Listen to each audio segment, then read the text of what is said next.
الله أكبر. الحمد لله رب العالمين الرحمن الرحيم مالك يوم الدين إياك نعبد وإياك نستعين اهدنا الصراط المستقيم صراط الذين أنعمت عليهم غير المغضوب عليهم ولا الضالين. طه ما أنزلنا عليك القرآن لتشقى إلا تذكرة لمن يخشى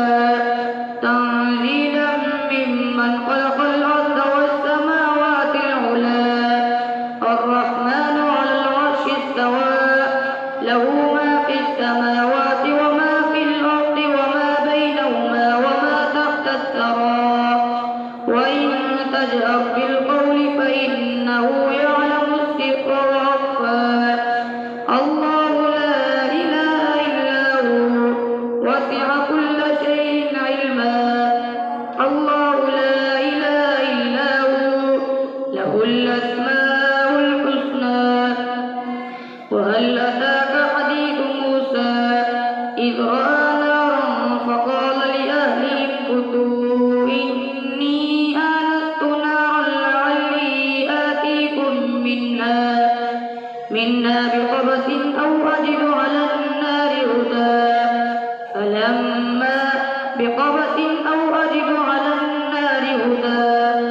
فلما أتاها نودي يا موسى إني أنا ربك فاطلع عليك إنك بالوادي المقدس طوى وأنا اخترتك فاستمع لما يوحى إنني أنا الله لا إله إلا أنا فاعبدني وأقم الصلاة لذكري إن الساعة آتية أكاد أخفيها لتجزى كل نفس بما تسعى فلا يصدنك عنها من لا يؤمن بها واتبع هواه فتردى. وما تلك بيمينك يا موسى قال هي عصاي أتوكل عليها وأهش بها على غنمي ولي فيها مآرب أخرى. قال ألقيها يا موسى فألقاها فإذا هي حية تسعى. قال خذها ولا تخف سنعيدها سيرتها الأولى واضمم يدك إلى جناحك تخرج بيضاء من غير سوء آية أخرى لنريك من آياتنا الكبرى. اذهب إلى فرعون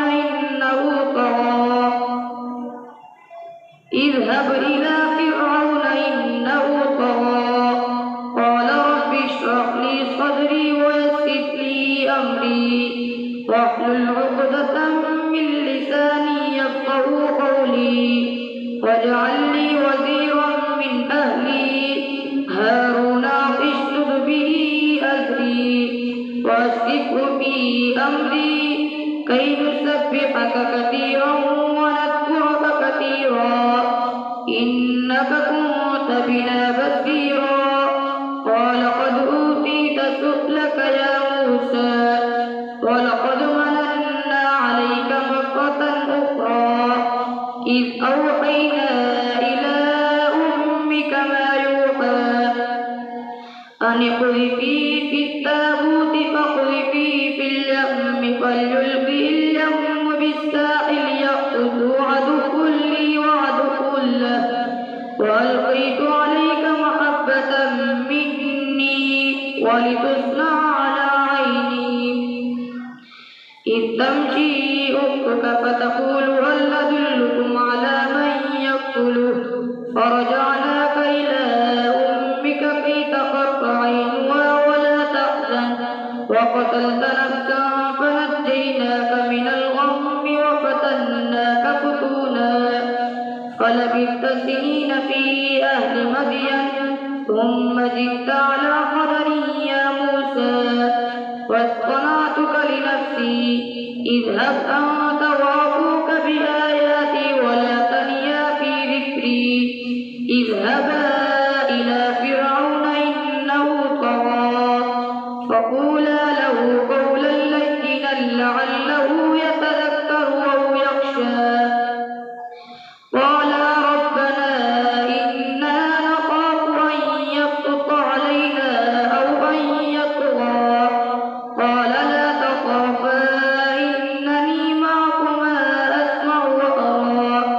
فأتياه فقولا إنا رسولا ربك فأرسل معنا بني إسرائيل ولا تعذبهم قد جئناك بآية من ربك والسلام على من اتبع الهدى إنا قد أوحي إلينا أن العذاب على من كذب وتولى قال فمن ربكما يا موسى قال ربنا الذي أعطى كل شيء خلقه ثم هدى قال فما بال القرون الأولى قال علمها عند ربي في كتاب لا يضل ربي ولا ينسى الذي جعل لكم الأرض مهدا وسلك لكم فيها سبلا وأنزل من السماء ماء فأخرجنا به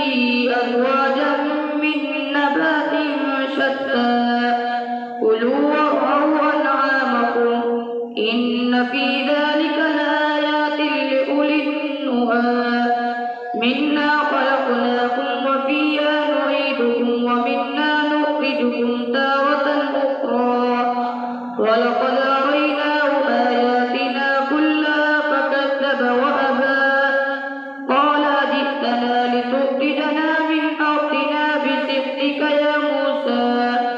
فلنأتينك بسحر مثلي فاجعل بيننا وبينك موعدا لا نخلفه نحن ولا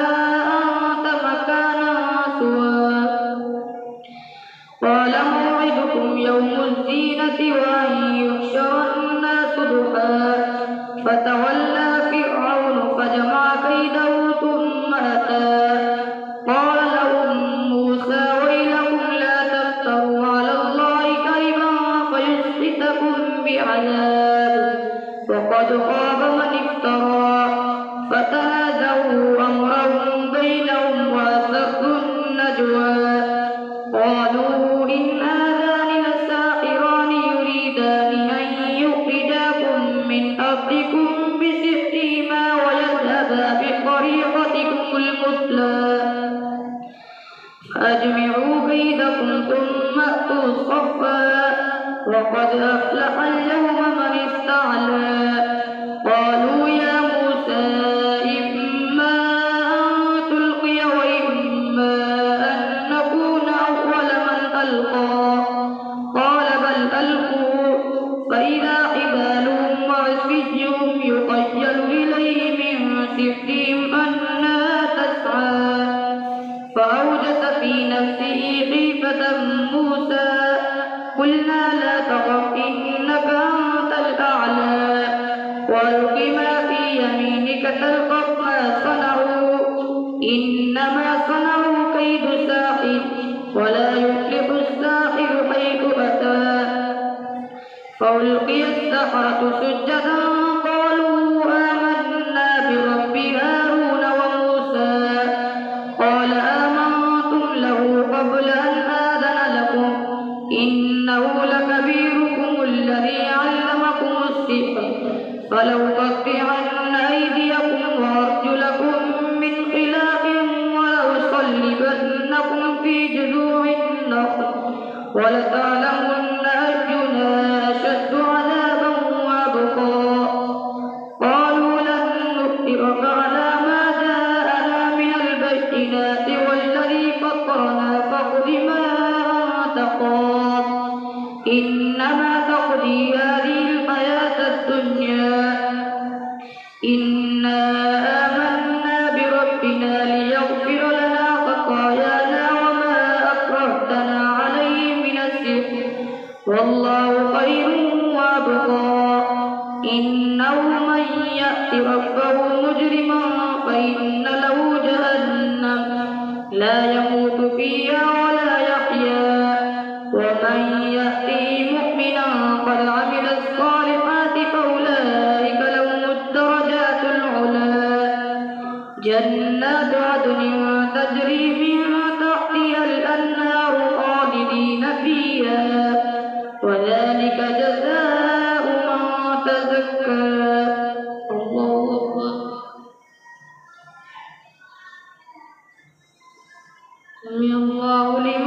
حمده الله أكبر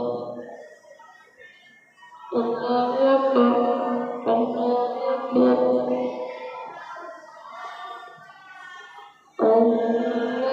الله أكبر.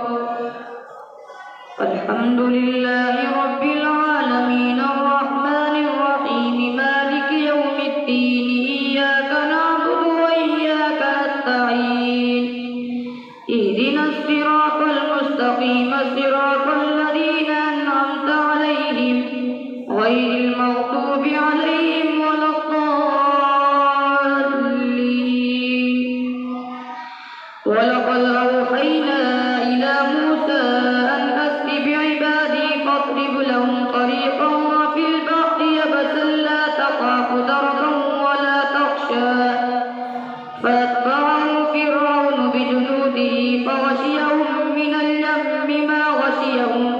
وأضل فرعون قومه وما هدى. يا بني إسرائيل قد أنجيناكم من عدوكم ووعدناكم جانب الطور الأيمن ونزلنا عليكم المن والسلوى كلوا من طيبات ما رزقناكم ولا تطغوا فيه فيحل عليكم غضبي ومن يحلل عليه غضبي فقد هوى وإني لغفار لمن تاب وآمن وعمل صالحا ثم اهتدى. وما أعجلك عن قومك يا موسى قال هم أولئك على أثري وعجلت إليك رب لترضى قال فإنا قد فتنا قومك من بعدك وأضلهم السامري. فرجع موسى إلى قومه غضبان آسفا قال يا قوم ألم يعدكم ربكم وعدا حسنا أفطال عليكم العهد أم أردتم أن يحل عليكم غضب من ربكم فأخلفتم موعدي. قالوا ما أخلفنا موعدك بملكنا ولكننا حملنا أوزارا من زينة القوم فقذفناها فكذلك ألقى السامري. فأخرج لهم عجلا جسدا له خوار فقالوا هذا إلهكم وإله موسى فنسي. أفلا يرون ألا يرجع إليهم قولا ولا يملك لهم ضرا ولا نفعا. ولقد قال لهم هارون من قبل يا قوم إنما فتنتم به وإن ربكم الرحمن فاتبعوني وأطيعوا أمري. قالوا لن نبرح عليه عاكفين حتى يرجع إلينا موسى. قال يا هارون ما منعك إذ رأيتهم ضلوا ألا تتبعني أفعصيت أمري. قال يا ابن أم لا تأخذ بلحيتي ولا برأسي إني خشيت أن تقول فرقت بين بني إسرائيل ولم ترقب قولي. قال فما خطبك يا سامري. قال بصرت بما لم يبصروا به فقبضت قبضة من أثر الرسول فنبذتها وكذلك سولت لي نفسي. قال فاذهب فإن لك في الحياة أن تقول لا مساس وإن لك موعدا لن تخلفه وانظر إلى إلهك الذي ظلت عليه عاكفا لنحرقنه ثم لننسفنه في اليم نسفا. إنما إلهكم الله الذي لا إله إلا هو وسع كل شيء علما. كذلك نقص عليك من أنباء ما قد سبق وقد آتيناك من لدنا ذكرا. من أعرض عنه فإنه يحمل يوم القيامة وزرا خالدين فيه وساء لهم يوم القيامة حملا. يوم ينفخ في الصور ونحشر المجرمين يومئذ زرقا يتخافتون بينهم إن لبثتم إلا عشرا نحن أعلم بما يقولون إذ يقول أمثلهم طريقة إن لبثتم إلا يوما ويسألونك عن الجبال فقل ينسفها ربي نسفا فيذرها قاعا صفصفا لا ترى فيها عوجا ولا أمتا يومئذ يتبعون الداعي لا عوج له وخشعت الأصوات للرحمن فلا تسمع إلا همسا يومئذ لا تنفع الشفاعة إلا من أذن له الرحمن ورضي له قولا يعلم ما بين أيديهم وما خلفهم ولا يحيطون به علما وعنت الوجوه للحي القيوم فقد خاب من حمل ظلما ومن يعمل من الصالحات وهو مؤمن فلا يخاف ظلما ولا أثما وكذلك أنزلناه قرآنا عربيا وصرفنا فيه من الوعيد لعلهم يتقون أو يحدث لهم ذكرا فتعالى الله الملك الحق ولا تعجل بالقرآن من قبل أن يقضى إليك وحيه وقل رب زدني علما ولقد عهدنا إلى آدم من قبل فنسي ولم نجد له عزما وإذ قلنا للملائكة اسجدوا لآدم فسجدوا إلا إبليس أبى فقلنا يا آدم إن هذا عدو لك ولزوجك فلا يخرجنكما من الجنة فتشقى إن لك ألا تجوع فيها ولا تعرى وأنك لا تظمأ فيها ولا تضحى فوسوس إليه الشيطان قال يا آدم هل أدلك على شجرة الخلد وملك لا يبلى فأكلا منها فبدت لهما سوآتهما وطفقا يخصفان عليهما من ورق الجنة وعصى آدم ربه فغوى ثم اجتباه ربه فتاب عليه وهدى قال اهبطا منها جميعا بعضكم لبعض عدو فإما يأتينكم مني هدى فمن اتبع هداي فلا يضل ولا يشقى ومن أعرض عن ذكري فإن له معيشة ضنكا ونحشره يوم القيامة أعمى قال رب لم حشرتني أعمى وقد كنت بصيرا قال كذلك أتتك آياتنا فنسيتها وكذلك اليوم تنسى وكذلك نجزي من أسقط ولم يؤمن بآيات ربه ولعذاب الآخرة أشد وأبقى أفلم يهد لهم كم أهلكنا قبلهم من القرون يمشون في مساكنهم إن في ذلك لآيات لأولي النهى ولولا كلمة سبقت من ربك لكان لزاما وأجل مسمى فاصبر على ما يقولون وسبح بحمد ربك قبل طلوع الشمس وقبل غروبها ومن آناء الليل فسبح وأطراف النهار لعلك ترضى ولا تمدن عينيك إلى ما متعنا به أزواجا منهم زهرة الحياة الدنيا لنفتنهم فيه ورزق ربك خير وأبقى وأمر أهلك بالصلاة واصطبر عليها لا نسألك رزقا نحن نرزقك والعاقبة للتقوى وقالوا لولا يأتينا بآية من ربه أولم تأتهم بينة بينة ما في الصحف الأولى ولو أنا أهلكناهم بعذاب من قبله لقالوا ربنا لولا أرسلت إلينا رسولا فنتبع آياتك من قبل أن نذل ونخزى قل كل متربص فتربصوا فستعلمون